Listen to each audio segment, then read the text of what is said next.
Сайн бацгаана уу? Өнөөдрийн хичээлээр дамжуулагч дах гүйдлийн талаар авч үзье.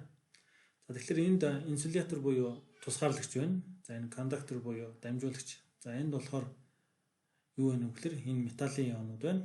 За энэ металлын ионд сул чөлөөтэй электронууд байдаг. За ингээд толболтыг харах юм бол нэг ийм электрон байгааг харж байгаа. Энэ улаан нь бол электрон бөгөөд энэ дамжуулагч материал бол энэ электрон чөлөөтэй байдаг. Харин тусгаарлагч материал дотор энэ чөлөөт электрон гэдэг бол байдаггүй. Энэ хонго холболтуудыг харах юм бол энэ дотор яг нүгээр чөлөөт электрон үүсэхгүй байдаг.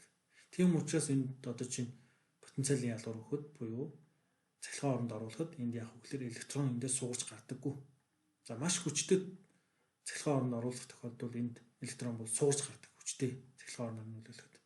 За тэрнээс биш яг үгээр энэ электрон бол хатуу чангагийн бэлгэлгээ таваа учраас электрон сууран гардаг. За тэгвэл цахилгаан оронд оруулахад яг уу гэхээр энэ чөлөөт электронууд энэ металл дотор чөлөөтэй урсан хөдөлгөөнд ордог. За тийм учраас яг уу гэхээр энэ бол дамжуулагч материал болж байдаг. За гүйдэл маань бол бидний хувьд бол нэмэг цэнийг хөдөлгөөнийг авч үздэг. Гүйдэл гэдэг бол гэдэг гүйдэл маань нэмэг цэнийг хөдөлгөөнийг авч үздэг. Гэтэл дамжуулагч материал дотор болохоор электрон хөдөлдөг бөгөөд электрон нь сөрөг чиглэлтэй хөдөлдөг. Электрон бол яг нэмэг цэнийг эсрэг чиглэлтэй. Тэгэхээр энэ гүйдэл дамжуулагч доторх энэ гүйдэл маань бол нэмэг цэнийг сөрөг цэнэгтэй харьцангуй хөдөлгөөнийг авч үзэж байна гэсэн үг. За тэгээд гүйдэл гэдэг маань бол нэг ч хугацаанд урсан өнгөрөх цэнигийн хэмжээг бидний гүйдэл гинэ. За энэ томыг бид нар өөрөөр тогтмол гүйдэлтэй тохиолдвол яах вэ гэхээр I тэнцүү Q хуваах нь T гэдэг бага ангид яах вэ үздэг. За тэрнээс биш нэг ч хугацаанд урсан өнгөрөх цэнигийн хэмжээг бид нар dQ dt гэж тодорхойлдог. За нэгжийг харах юм бол ампер тэнцүү кулоныг хуваах нь секунд байна гэсэн үг. За энэ бол нэгж. За дамжуулагчид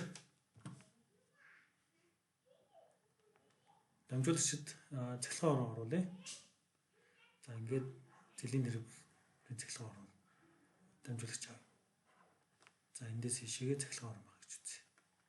X цахилгаан оронд оруулъя. За ингээд үзэх юм бол цэнэгт бол яг хөглөр хүч үүснэ. За тэгэхээр цэнэгт хүч үүсэхдээ энд хасах цэнэг байгаа учраас цахилгаан орны эсрэг чиглэлд хөдлөн. Цахилгаан орны эсрэг чиглэл. За тэгэхээр ийшээгээ бол электрон хөдлөнө гэсэн үг. За гэхдээ электрон маань болохоор энэ дамжуулагч дотор чөлөөтэй хөдлөн. Яг хөглөр дурын чиглэлд яг хөдлөнө гэсэн үг. За тэгвэл дурын чиглэлд хөдлөхдөө энэ цахилгаан орны дагуу болохоор тодорхой нэгэн чиглэлд урсна. Нэг үс үг гэхээр энэ одоо дамжуулагч авлаа гэхэд ийшээгээ хөдлөлөө. За ийшээгээ хөдлөлөө гэх мэтлэнгээр атомыг мөрөглөө, буцаж хөдлөлөө гэх мэтлэнгээр зигзаг маягаар явна. Гэхдээ яг тодорхой хэмжээнд ийшээгээ цахилгаан орны эсрэг чиглэлд электрон хөдлөнө гэсэн. За ийшээгээ хөдлөх хурдыг хэдүүлээд дундаж хурд гэж үзье. За тэгэх юм бол энд тодорхой хөндлөн огтлол авъя. За А гэсэн хөндлөн огтлолоор яваад за ийшээгээ X гэсэн зан шилжлээ гэж үтээ. X гэсэн зан шилжлээ. Нэгсний энэ хамгийн ихний гарсан электрон маань энд явчиход энд ирж байна гэсэн үг. Захын хэсэг дээр. За ингээд үзэх юм бол бид нар юу болох вэ гэхээр энд нийт эзлэхүүнийг олж болно. За эзлэхүүнийг олох юм бол эзлэхүүн бол хөндлөн огтлын талбайг X гэсэн зайд үржүүлсэндээ тэнцвэ.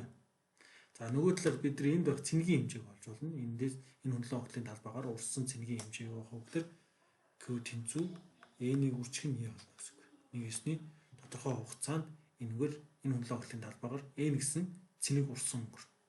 За энэ N гэдэг цэнийг маань юу юм бэ гэхээр электроны тоош болно гэсэн үг. За E гэдэг бол эгэл цэнигийн хэмжээ. За бид нар эгэл цэнигийн хэмжээг электроны хувьд хасах, протоны хувьд нэмэх гэж үздэг. 1.6 өрчин 10 хасах 19 зэрэг кулон. За тэгэхээр энэ X гэсэн зайд бол яг үгээр электрон маань дундаж хурдтай хөдлөн. За энэ дундаж хурдыг бид нар болохоор юу гэж нэрлэдэг вэ гэхээр дрейфийн хурд гэж бас нэрлэдэг. Дрейфийн хурд. За энэ хурдаар ямар нэгэн T гэсэн хугацааны агшинд X гэсэн зайг тоолно. За тэгэх юм бол бид нар юу гэж үзэх вэ гэхээр X гэдэг маань бол дрейфийн хурдыг үржих нь тодорхой T гэсэн хугацааны гэж үзнэ. За тэгэхээр энэ X-ийг аваачаад энэ эзлэхүүнд оруулах юм бол А үржих нь B дунд дрейфийн хурд үржих нь T байна гэсэн үг. За эндээс хэдүүлээ тэг болъё. За тэг болох юм бол цэлхүүний хуваах нь А хөндлөн огтлын талбай хуваах нь дрейфийн урт гарна. За тэгэхээр бид энэ дэр гүйдэл гэдэг маань бол Q хуваах нь T өгөөд Q-гийн хооронд N-ийг үржих нь Y-г орлуулъя. Хуваах нь T-гийн хооронд V үржих нь A хуваах нь дрейфийн урт болно гэсэн үг. За тэгэхээр эндээс бол N-ийг V хуваана гэдэг бол нэг жижигхүүнд навдах дамжуулагч бөөмийн тоо шиг болно гэсэн үг. Нэг жижигхүүнд байх дамжуулагч бөөмийн тоо шиг болно. За энийг бид нар жижиг n гэж хэлдэг. За тэгвэл I тэнцүү N Y A үржих нь дрейфийн урт байна гэсэн үг. За энэ дамжуулагчид цахилгаан орны хэмжээ ихсэх тусам юу болох вэ гэхээр энэ гүйдлийн хэмжээ ихснэ. Яагаад тэгэхээр энд дрейфийн хурд яг ихсэж байгаа. За мөн хөндлөн огтлын талбай ихсэх юм бол мөн гүйдлийн хэмжээ ихсэх нь байна. За мөн нэг жижигхүүнд нодох буюу дамжуулагч электроны чөлөөт электроны тоо их байх юм бол энэ яг гүйдлийн хэмжээ их байна гэж тодорхой гарч ирж байна. За жишээ болгон хэдүүл ус услагч авъя. За ус услагчаар гүйдлийн хэмжээ бол ойролцоогоор 10 ампер байдаг.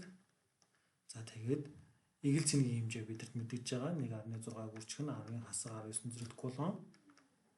За тэгээд дамжуулагч утсынхын диаметр нь 2 мм гэдэг өгсөн гэж үгүй. 2 мм. За тэгээд бид нар юу болох вэ гэхээр дрейфийн хурдыг бол. Дрейфийн хурдыг бол. За тэгэхээр бид нар энэ дэр бол юу мэдэж байгаа гэхээр за дамжуулагч утас маань зэсээр хийгдсэн байна гэж үгүй. За зэс. За тэгвэл зэсийн хувьд бид нар N-ийг болно. N. За энэ N-ийг болно гэдэг чинь нэг жижигхэн нодох чөлөөт электроны тоо бөгөөд за энэ нь болохоор N-ийг хуваах нь V. За N гэдэг маань бол Авгадрын тоо үржих нь молийн тоо байна. За хуваах нь V. За яг ийм болчих чинь гэхээр зэсийн нэг атомд зэсийн нэг атом байлаа. За энэ зүйл юу болох вэ гэхээр нэг электрон чөлөөтэй байгаа гэсэн үг. Тэгэхээр бид нар нэг атомын тоог олчих юм бол түүнд бол нэг электрон чөлөөтэй байна гэсэн. Тэгэхээр нийт атомын тоог болвол бид нар нийт электроны тоог олж байна гэсэн. Ямар электроны тоог болж байна вэ гэхээр чөлөөт электроны тоог болж байгаа. За энэ бол юу юм бэ гэхээр чөлөөт электрон. Нэг атомд нэг электрон чөлөөтэй байна гэсэн. За тэгвэл атомын тоог олсонтой ижилхэн байна гэсэн үг. За тэгвэл эндээс бид нар юу болох вэ гэхээр μ гэдэг молийн тоо маань m-ийг хуваах нь μ. За тэгээ үржих нь Авгадрын тоо. За энэ дээр бид нар хуваах нь v. За m-ийг v хуваах гэдэг бол нэгт гарах бөгөөд Авгадрын тоог үржих нь нэгт хуваах нь μ гарч ирнэ гэсэн. За эндээс бол ингээ ойролцоогоор бодох юм бол 8.4-ийг үржих нь 28 зэрэгт 1 хуваах метр куб байна гэсэн. Нийсний 1 метр кубд ийм хэмжээний чөлөөт электрон байна гэсэн үг. За эндээс хэдүүлээ дрейфийн хурд авлаа. За дрейфийн хурд гэдэг нь бол энэ дамжуулагчаар хөдлөх нэгсний дундаж хурд байна гэсэн. Нэгсний энэ бол одоо чинь бид нар агаартай төсөөлөх юм бол агаар дахь одоо чинь молекулууд бол эмх замбрааг хөдлөн. Эмх замбрааг. Дурын чиглэлт гэдэг эмх замбрааг хөдлөн. За гэтэл салхины нөлөөгөөр яах вэ гэхээр тодорхой нэг чиглэл туугддаг. Тэгэхээр энэ бол бидний явж байгаа энэ дрейфийн хурд гэдэг маань баг нэг агаарт одоо тарж байгаа салхины хурд гэсэн. За тэрнээс биш агаар дахь одоо чинь молекулын яг давших хөдөлгөөн бол ойролцоогоор 500 м/сек хурдтай байдаг. А яг дамжуулагч доторх энэ одоо электроны давших хурд маань бол ойролцоогоор 16 зэрэгт м/сек байдаг. Асар хурдтайгаар яадаг вэ гэхээр тархдаг, хөдөлдөг. За энэ бол ойролцоогоор 300 Кельвин температурт. 300 Кельвин температурт. За энэ бол яг тодорхой давших хурд. За тэгтээ энд яах вэ гэхээр атомыг мөргөж энерги атом шилжүүлээд за тэгээд атом маань бол тухайн энерги чингээж авснаар бол халдаг. За гих мэтлэнгээр яадаг вэ гэхээр дамжуулагч бол халалтыг тэгж тайлбарладаг. Нэгсний электрон цөмийг мөргөж энерги шилжүүлж байгаа. Нэгсний атомыг мөргөж энерги шилжүүлдэг. За эндээс хэдүүлээ дрейфийн хурдыг олох юм бол дрейфийн хурд гэдэг маань I хуваах нь N Y A гэсэн. За эндээс A гэдэг бол энэ дамжуулагчийн хөндлөн огтлын талбай. За энэ хөндлөн огтлын талбайг бол бид нар PR квадрат гэдээ олчихно. За PR квадрат гэдэг маань PD квадратыг хуваах нь 4 байна гэсэн. За ингээд гүйдлэх утга 10 ампер. За энийхээ он бидний бол үгээр 8.4-ийг үржих нь 28 зэрэгт 1 хуваах метр куб. Үржих нь игэл цэгийн хэмжээ 1.6 үржих нь 10-ын хасах 19 зэрэгт кулон. За За тэгээд үржих нь талбай байна гэсэн үг. Талбай гэдэг маань pt квадратыг хуваах нь 4. За p гэдэг маань 314. За d гэдэг маань юу вэ гэхээр 2 мм өгөөд 2 мм гэдэг чинь 2-ыг үржих нь 10-ын хасаг 3 зэрэгт. За 2-ыг үржих нь 10-ын хасаг 3 зэрэгтийн квадрат хуваах нь 4 байна гэсэн үг. Ийм метр квадрат байна. За ингээд бодох юм бол 314-ийг үржих нь 10-ын хасаг 6 зэрэгт метр квадрат байна. 314-ийг үржих нь 10-ын хасаг 6 зэрэгт метр квадрат. За эндээс бол юу болчих вэ гэхээр метр квадрат нь энэ кубтыг ороогч нь. За бид нар өмнө ярьжсэн кулоныг секунд хуваах юм бол ампер гарна. За тэгвэл эндээс бол юу болох вэ гэхээр амперыг кулонтой хуваах юм бол энд бол яах вэ гэхээр доор нь секунд гараад байна. Ингээд эндээс бол метр секунд гэж тагч байна. Метр секунд. За эндээс ингээд бодох юм бол ойролцоогоор 0.24-ийг үржих нь 10-ын хасаг 3 зэрэгт бөгөөд энийг бид нар миллиметр гэж. За тэгэхээр 0.24 мм секунд хүртдэг. Тэгэхээр дамжуулагч доторх одоо чинь 10 ампер гүйдэг бол гэхэд энэ бол асар бага хурдаар электронууд нь дундаж хурдаар шилжнэ гэсэн үг дамжуулагч дотор. За тэгэхээр бидний нэг бол яг гэрлийн хурдаар явдаг гэж үзэж болохгүй. За тэгэхээр дамжуулагч доторх энд электрон хөдлөхөд энэ дэх электрон мөн адил цахилгаан орны зүгээр цахилгаан орны эсрэг чиглэлд хөдлөнө. За тийм учраас бол яг гэхээр бүгд зэрэг яг хөдөлж байгаа юм дээр төсөөлж болно гэсэн.